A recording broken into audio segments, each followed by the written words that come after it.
OSF Hospital in Urbana is celebrating a new breakthrough in how people with heart complications are treated. It's all thanks to a new pacemaker, which makes it easier on patients and their hearts. WCI3's Jack Crum joins us in studio. So, Jack, what's the difference about this device? Karina, it's the first of its kind in the area. Think of it like a normal pacemaker, but without the bulk. That means no wires, battery, or scars. Put my head on my shoulder, and I would listen to my heart, and it'd go about 4 beats and stop. Doctors at OSF in Urbana told 75-year-old Michael Burke of Champaign he needed a pacemaker after heart bypass surgery earlier this summer.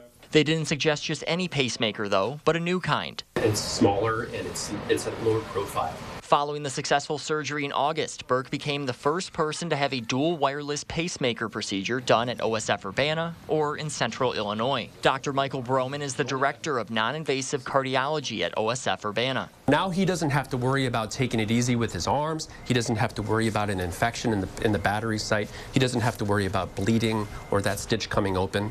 The new technology works the same as a traditional pacemaker, but is smaller and leadless, which makes for less invasive installation for patients like Burke. Pacemakers usually look like this, a Post-it note sized battery with wires leading out to go to the heart.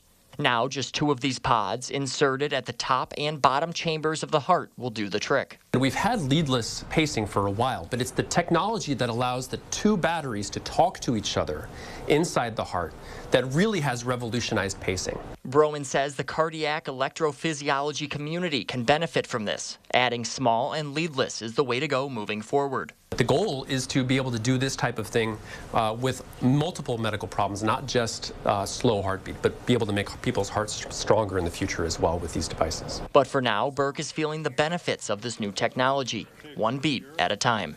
Things have improved considerably since then. I've been improving. I've been able to walk into stores.